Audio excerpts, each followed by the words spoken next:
nyamara bakanamubwira ukuntu urwo rusengero ari rwiza. Yesu arababwira ati uruno rusengero mubona nta buye rizasigara rigeretse ku rindi.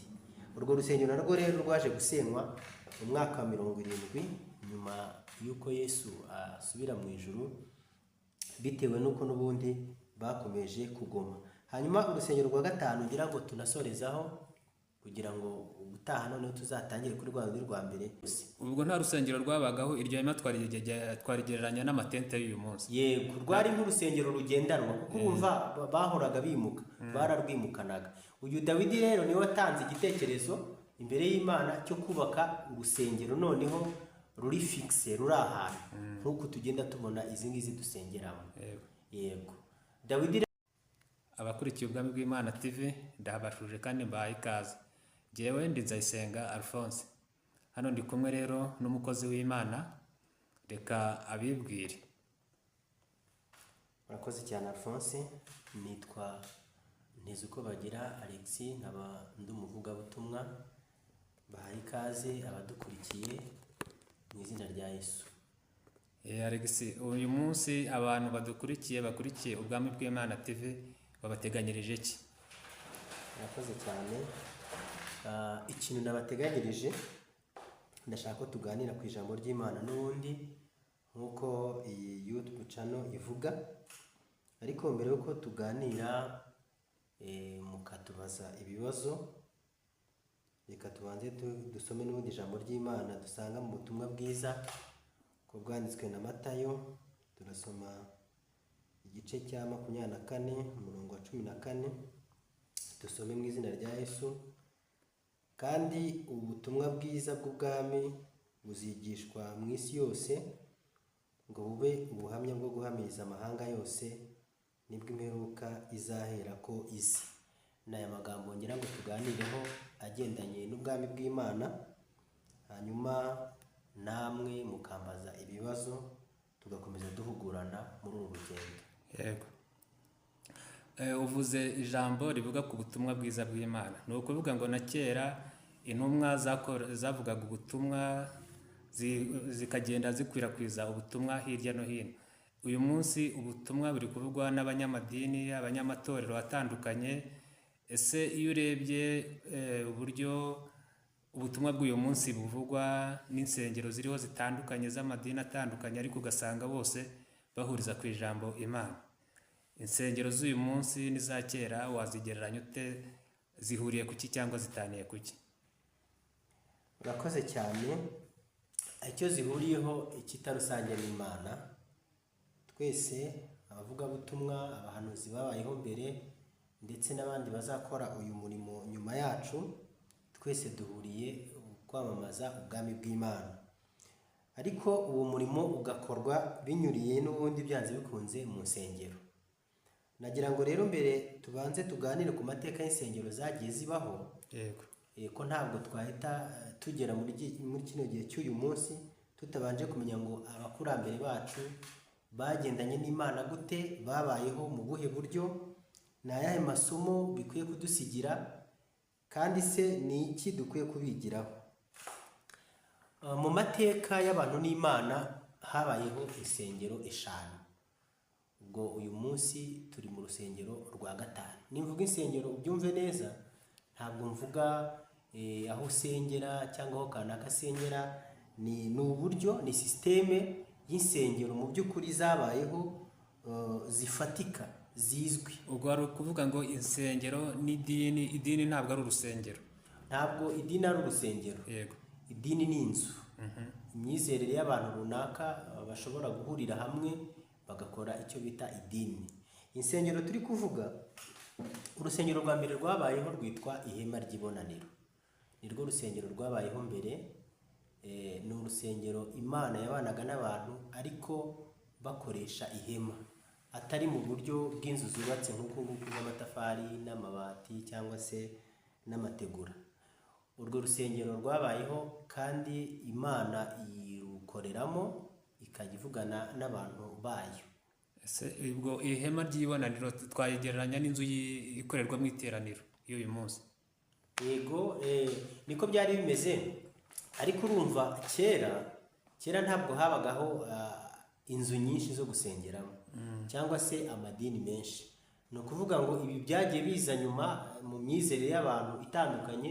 Ubundi habagaho uburyo bumwe bwo gusenga mu gihugu, kuko buno buryo bwo gusenga dufite uyu munsi ni ku isi, ntabwo ari ngira ngo cyari igihugu, ntabwo byatangiye ari isi. Byatangiye Imana itoranya ubwoko, ubwo nabyo tuzabivugaho. Mu bantu bari bariho muri icyo gihe mu isi, Imana yatoranyijemo ubwoko bumwe ikoresheje umugabo bita Aburahamu. Ubwo nabyo kwa Aburahamu niwe wabaye sekuruza w'abizera, ariwe dukomoraho bino byiringiro. Ubwo nabyo biri mu byo tuzavuga muri kino kiganiro. Ubwo navugaga rero urwo rusengero, ihema ry'ibonaniro, nibwo buryo bwa mbere bwabayeho abantu bahuraga n'Imana.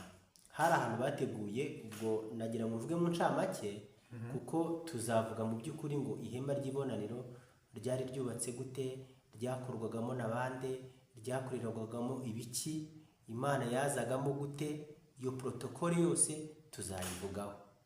Hanyuma sinzi niba hari ikibazo ufite nari ngiye kukubwira niba insengero yenda watubwira zari zingahe se, uretse ihema ry'ibonaniro, urundi rwitwaga nguki, urundi rwitwaga nguki.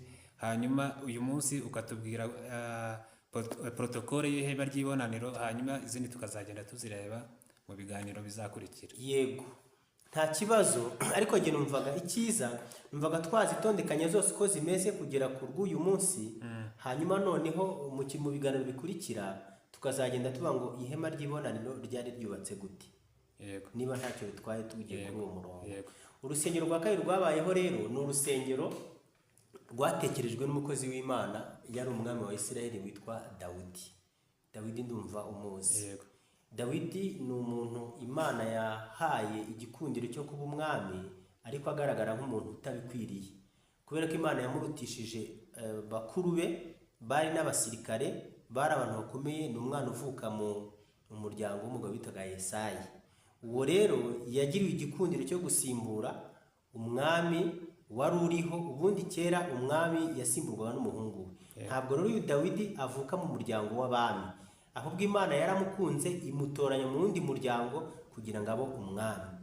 Uyu mugabo rero niwe wazanye igitekerezo cya mbere cyo kugira urusengero rwubatswe nk'uku nguku, hakavaho rya hema. Yego, hakavaho rya hema.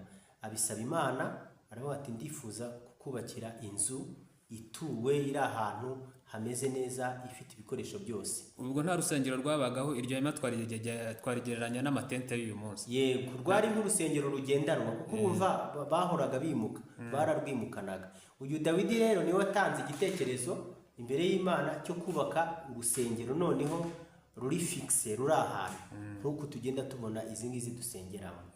Yego, Dawidi rero bisabye Imana ntiyabimwemerera, ariko ishima mu by'ukuri igitekerezo yagize. Iramubwira ngo tegura ibintu byose uko urwifuza, hanyuma nurangiza uzabihe umuhungu wawe Salomo uzagusimbura ku ngoma. Imwemerera kuzabana nawe, kuzamuha umugisha, hanyuma igihugu akazakibora kiri mu mahoro, kugira ngo iyo mirimo y'inyubako ikorwe. Urusengero rwa gatatu noneho. Urusengero rwa gatatu rero, tutarajya ku rwa gatatu, Imana yaje gutaha urwo rusengero Salomo yari yubatse. Iravuga ngo nejejwe n'inyubako yanyu, nejejwe n'urusengero rwanyu. Umuntu uzansengera muri ino nzu nzamwumva, amatwi yanjye azumvira umuntu uzingingira muri ino nzu, amaso yanjye azabona ibyo muzasabira hano muri ino nzu. Ariko Imana ivuga ngo nimuramuka muncumuyeho, ntabwo nzita ku bwiza bw'uru rusengero, ngo ahubwo nzabata, nzabasiga, nzabahana. Rero abantu nk'ubwoko bwagiye bugora Imana baje gucumura. Bacumuye, Imana ibateza abanzi babo, barabatera. Nebukadinezari w'i Babuloni arabatera, urwo rusengero ararusenya, abantu benshi barapfa, abandi abatwara bunyago. Urusengero rwa gatatu rero rwabayeho, sinzi niba aho ngaho hari ikibazo wambaza. Abo yatwaye bunyago ngira ngo harimo ba basore batatu bitwaga ba Meshake, ba Abedinego, nsabo ngabo. Yatwaye benshi, ariko ba Danieli, abazwi ni ba Danieli, ba Meshake, ba Abedinego, ba Ezira, ba Nehemiya. Abo bose bagiye bunyago baratwarwa. Hanyuma aho hantu bahabaye imyaka 70. Mu imyaka bunyago. 70 Mu bunyage. barabanyaze nyine. Yego. Hanyuma Daniyeli nk'uko Bibiri mugaragaza nk'umunyamasengesho akomeza gusenga Imana na hahandi mu bunyage. Abase tuzaguma aha, iki ni igihugu cyacu, bizagenda biti? Imana iramubwira ngo ntabwo muzaguma aha ngaha, muzasubira mu gihugu cy'iwanyu. Nibwo rero uwitwa Nehemiya yatse uburenganzira ajya gusana rwa rusengero, yubaka inkike, rwa rundi rwa kabiri twahoze tuvuga. Yego. Ezira rero nawe aragenda ararukomeza, urusengero narwo ruratungana. Urwo rusengero rusa nk'urwateje n'ibibazo, kuko aho bamariye gutaha bagiye kurusengeramo, abari abasaza, abari bakuru bibukaga mu by'ukuri urusengero rwa Salomo, barebye imyubakire y'urwo rusengero bumva ntibabikunze. Mu gihe abajeni bari batashye, ba Daniyeli n'abandi bo bumvaga nta kibazo gihari. Ariko Imana iravuga ngo jyewe by'inzu ntacyo bintwaye, ntacyo bimbwiye, muze namwe nimuncumuraho, namwe urusengero muzarutakaza, kuko Imana ntikunda ibintu birimo ibyaha. Urwo ni urusengero rwa kangahe tuvuze? Rwa kabiri. Rwa gatatu. Twavuze ihema ry'ibonaniro, Yego. twavuze urusengero rwa Salomo, N'urwo Nehemiya yaje n'urwo gusana. ngurwo Nehemiya yasanye, Ezira akarukomeza. Okay. Hanyuma rero urusengero rwa kane. Urusengero rwa kane, ubwo urwo rusengero rero rwaje gusenywa, ruza gusenywa n'Abaroma. Yesu avuka yasanze mu by'ukuri nta rusengero Abayuda bafite. Asanga bari mu buretwa bw'Abaroma. Umwami Kayizari Augusto muramuzi, na ba Herode na ba Kayafa na ba Pilato bari muri iyo protokole Yesu yasanzemo. Hanyuma rero nubwo Abayuda mu by'ukuri basaga nk'abatagira urusengero, ariko bakomeje gukomera ku mahame y'Imana yabo. Herode rero nk'umuntu wayoboraga agace babagamo, aravuga ati ni iki twakorera bano bantu nubwo ndi Umuroma cyatuma mu by'ukuri aba bantu bayoboka ubutegetsi bwanjye. Aganira n'abayobozi n'abategetsi bakoranaga, baramubwira ati bano bantu bafite ikibazo cy'urusengero, ububakiye urusengero rwose bayoboka. Herode rero yubatse urusengero rwiza cyane, ni narwo Yesu yasengeyemo. Ngira ngo uribuka inkuru igihe Yesu yagendaga agasanga barimo bacururizamo inuma, intama n'inka, hanyuma agasohora. Nyamara bakanamubwira ukuntu urwo rusengero ari rwiza. Yesu arababwira ati uruno rusengero mubona nta buye rizasigara rigeretse ku rindi. Urwo rusengero narwo rero rwaje gusenywa mu mwaka wa 70 nyuma y'uko Yesu asubira mu ijuru, bitewe n'uko n'ubundi bakomeje kugoma. Hanyuma urusengero rwa gatanu ngira ngo tunasorezaho, kugira ngo ubutaha noneho tuzatangire kuri rwa rundi rwa mbere turuganiraho neza, ari rwo dufite muri uno munsi. Turarureba mu ibaruwa Pawulo yandikiye, ibaruwa ya mbere Pawulo yandikiye Abakorinto. Turasoma ibice bitatu. Ibaruwa ya mbere Pawulo yandikiye Abakorinto, andebe neza, turasoma ibice bitatu umurongo wa 16. Reka dusome mu izina rya Yesu. Haravuga ngo ntimuzi yuko muri urusengero rw'Imana, kandi ko umwuka w'Imana aba muri mwe. 17. Umuntu utsemba urusengero rw'Imana, Imana izamutsemba, kuko urusengero rw'Imana ari urwera, kandi urwo rusengero ni mwe. Amena. Ni ukuvuga rero uyu munsi muri kino gihe tugezemo, bidakuyeho aho usengera cyangwa najya aho nasengera cyangwa n'abandi badukurikiye aho basengera, ubu turi muri periyode y'uko urusengero rw'Imana ari twebwe. Yesu aganira n'umugore w'Umusamariya yaramubwiye ngo igihe kirageze yuko abasenga Data bamusengera mu mwuka no mu kuri. Ndabashimiye rero, nagira ngo mbibutse mukore subscribe, mukore share, mukore na comment ku kiganiro tugiranye, hanyuma kandi mbashishikariza yuko muzakomeza kudukurikira, kugira ngo kandi mujye mureba video muyirangize, kugira ngo ubutaha nidutangira tuvuga ngo ihema ry'ibonaniro ryari rimeze gute, ibi byose tuvuze uzabashe kubisobanukirwa kuko gahunda y'iyi YouTube channel yacu ubwami bw'Imana ni ukugira ngo duhugurane muri uyu murimo, dufatikanye dukore umurimo wa Kristo yadusigiye kugira ngo twese tuzagere mu bwami bw'Imana amahoro. Alex, turagushimiye rero ku kiganiro cyiza uduhaye. Nk'uko bivuze, abantu bakunze iki kiganiro iyo ugikunze kanda like, ukande subscribe ndetse ushyireho na comment hepfo, kandi nanone ibe wanakigaye uwugaya nawe nabure kubitubwira, nawe yandike muri comment, haba ari uwashimye n'uwagaye, mwese mutubwire naho utaha.